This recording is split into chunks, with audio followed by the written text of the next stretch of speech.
Hello all. నమస్కారం అందరికీ. Welcome to my YouTube channel అండి. ఈరోజు మనం డిస్కస్ చేసే టాపిక్ వచ్చేసి కేతు అండి.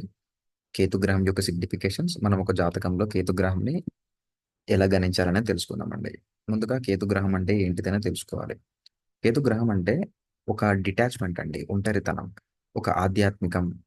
మనం చేసే తప్పులు, మనకెప్పుడన్నా అడ్డంకులు, బ్లాకేజెస్ రావటం, ఒక పనిని కట్ చేయడం, ఆధ్యాత్మికంగా ఉండటం, ఎలోన్‌గా ఉండటం, ఐసోలేట్ అయిపోవడం. సో, ఇవన్నీ కేతు గ్రహం యొక్క బేసిక్ సిగ్నిఫికేషన్స్ అండి. ఇప్పుడు మీకు జాతకం చూడడం రాకపోయినా, మీ జస్ట్ లగ్న చక్రం ఓపెన్ చేసుకొని, కేతు ఎక్కడ కూర్చున్నాడో చూడండి. అంటే ఏ భావంలో కూర్చున్నాడో చూడండి.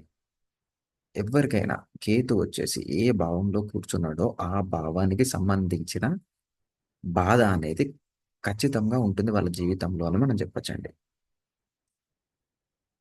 ఇంకొకటి, ఆ భావానికి సంబంధించిన జ్ఞానం గూడా వీళ్ళకి చాలా ఉంటుందని చెప్పొచ్చండి. ఇప్పుడు నేను మీకొక ఎగ్జాంపుల్ చార్ట్ తీసుకొని చెప్తానండి. సో, మీకు కొంచెం క్లియర్‌గా ఉంటుంది. ఇక్కడండి మీరు చూస్తే మనం తీసుకున్న లగ్నం వచ్చేసి మిథున లగ్నం అండి.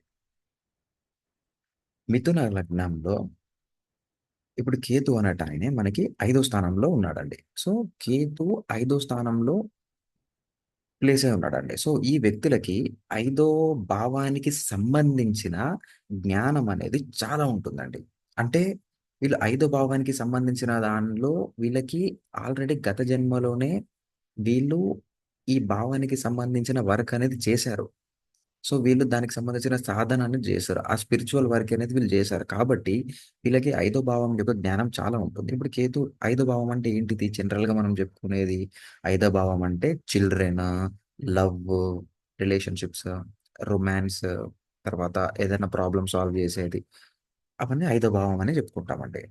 సో, వీళ్ళకి ఐదో భావంలో కేతు ఉన్నాడు కాబట్టి, ఇప్పుడు నేను చెప్పిన దాంట్లల్లో వీళ్ళు ఎక్స్‌పర్ట్స్ అయితే ఉంటారండి.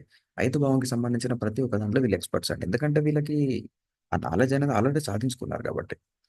ఇంకొకటండి, ఇప్పుడు ఎవరికైతే కేతు వచ్చేసి ఐదో భావంలో కూర్చుంటాడో, వాళ్ళకి ఆ ఏరియాకి సంబంధించిన డిటాచ్‌మెంట్ అనేది ఉంటుందండి. ఆ ఏరియాకి సంబంధించిన నొప్పి అనేది కూడా ఉంటుంది. అంటే వాళ్ళకి ప్రేమకి సంబంధించినవి, పిల్లలకి సంబంధించినవి, తర్వాత వీళ్ళు ఎవరికన్నా హెల్ప్ చేశారండి. అంటే వీళ్ళు ఎవరికైనా సాయం చేశారు.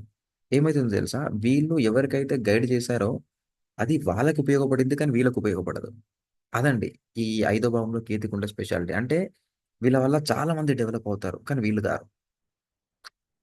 ఇప్పుడు నేను మీకొక ఒకటి చెప్తానండి. ఇప్పుడు మీ జీవితంలో మీకెప్పుడైనా ఏదైనా ప్రాబ్లమ్ వచ్చిందండి. అంటే మీకు ఆ ప్రాబ్లమ్‌ని మీరు సాల్వ్ చేసుకోలేకపోతున్నారు. అప్పుడు మీరేం చేయాలంటే ఎవరికైతే కేతు ఐదో భావంలో ఉంటాడో వాళ్ళ దగ్గరికెళ్లి ఆ ప్రాబ్లమ్ చెప్పండి. వాళ్ళు సొల్యూషన్ చెప్తారు. సొల్యూషన్‌తో పాటు అడ్వైస్ చెప్తారు. ఎందుకంటే కేతు ఐదో భావంలో ఉన్న వాళ్ళకి ప్రాబ్లమ్ సాల్వింగ్ అనేది వాళ్ళకి ఇన్‌బిల్ట్ స్కిల్ అన్నట్టు. సో, వాళ్ళు చాలా బాగా చేయగలుగుతారు అని చెప్పుతానండి.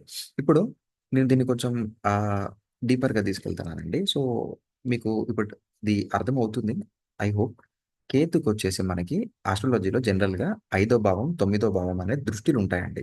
సో, ఇక్కడ కేతు దృష్టిలొచ్చేసి మనకి కుంభరాశి మీద పడుతుంది. అంటే అది తొమ్మిదో భావం ఉంటుంది. తర్వాత మిథున రాశి మీద పడుతుంది. అంటే అది ఒకటో భావం లగ్నం అని చెప్పుకుంటాం. సో, తొమ్మిదో భావం మీద కేతు దృష్టి వేస్తున్నాడు. తర్వాత లగ్నం మీద కేతు దృష్టి వేస్తున్నాడు. ఇప్పుడు కేతుకి జనరల్‌గా నేచర్ సిగ్నిఫికెన్స్ డిటాచ్‌మెంట్ అని చెప్పానండి మీకు. సో, కేతు వచ్చేసి తొమ్మిదో భావాన్ని చూస్తున్నాడు కాబట్టి, తొమ్మిదో భావం అంటే ఏంటి? తండ్రి స్థానం. తండ్రి మీద ఎంత ప్రేమ ఉన్నప్పటికీ తండ్రి మీద తండ్రితో డిటాచ్‌మెంట్ అనేది ఉంటుందండి వీళ్ళకి. ఇప్పుడు వీళ్ళకి ప్రాబ్లమ్స్ అనేటివి కూడా రావచ్చు తండ్రితో. వీళ్ళకి తొమ్మిదో భావం అంటే ఏంటి? ఇంకా హైయర్ నాలెడ్జ్, హైయర్ స్టడీస్, జ్ఞానము. సో, లాంగ్ ట్రావెల్స్ దానికి రిలేటెడ్‌లో గూడా వీళ్ళకి బ్లాకేజెస్, ప్రాబ్లమ్స్ అనేటివి ఏర్పడతాయండి. ఇంకొకటి కేతు దృష్టి ఒకటో భావం మీద పడుతుంది. అంటే వీళ్ళ మీదనే పడుతుంది. ఒకటో భావం అంటే సెల్ఫ్, మన బాడీ, మన హెల్త్. సో, ఇప్పుడు వీళ్ళకి వీళ్ళ మీదనే పడుతుంది కాబట్టి, వీళ్ళకి రిలేటెడ్ హెల్త్ ఇష్యూస్ అనేటివి ఉంటాయండి. ఇంకొకటి, ఎప్పుడూ వీళ్ళు ఒంటరిగా ఉండాలనుకుంటారు. ఎందుకంటే కేతు అంటేనే ఒక ఒంటరితనం. అది పోయి మన లగ్నం, మన శరీరం మన మీద పడుతుందంటే అది ఏం చేస్తదంటే మనల్ని ఐసోలేట్ ఉండేలా చేసిద్దన్నట్టు. ఇంకొకటి, కేతు అనేటి గ్రహం ఇక్కడ ఏ భావంలో కూర్చుంటే ఆ భావానికి సంబంధించి అబ్సెషన్ అనేది క్రియేట్ చేసిద్దండి. అబ్సెషన్ అంటే మనము ఆ పనిని మళ్ళీ, మళ్ళీ చేసేలా చేసిద్ది. మనం చేస్తాం. మనం ఎందుకు చేస్తున్నామో కూడా తెలీదు. ఎందుకంటే అలా ఉండిపోద్దన్నట్టు మనకు అబ్సెసివ్ నేచర్ అనేది. ఇప్పుడు అంటే మనం సాధించాలి, మళ్ళీ చేయాలి. మనకిది రాదు, మళ్ళీ చేయాలి. అబ్సెసివ్‌నెస్ క్రియేట్ చేసిద్ది.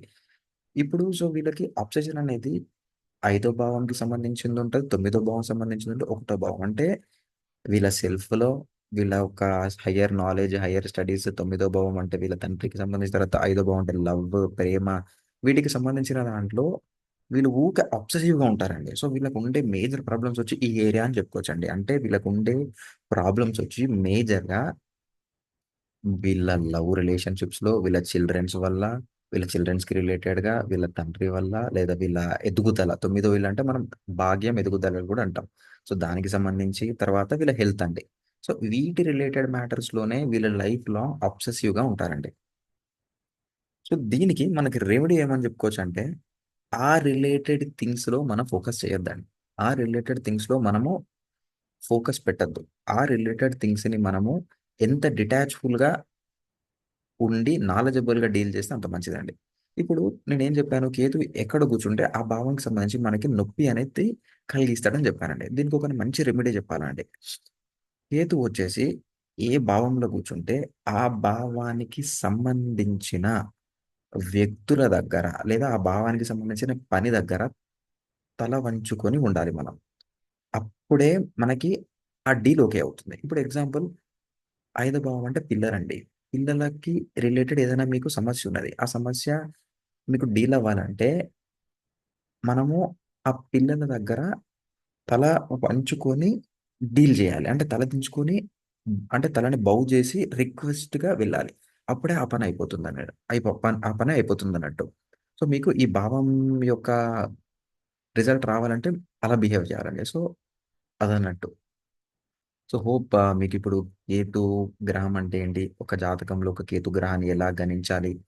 మన యొక్క బిగ్గెస్ట్ ప్రాబ్లమ్ అనేది కేతు గ్రహం ఎలా క్రియేట్ చేస్తుంది? కేతు గ్రహం యొక్క నాలెడ్జ్ ఏంటిది అనేది మనం చాలా ఇప్పుడు ఈ వీడియో ద్వారా నాకు తెలిసి మీ అందరికీ అర్థమైంది అని నేను అనుకుంటున్నానండి.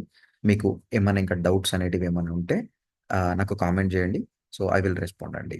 Hope you all liked my video and enjoyed it. Thank you all.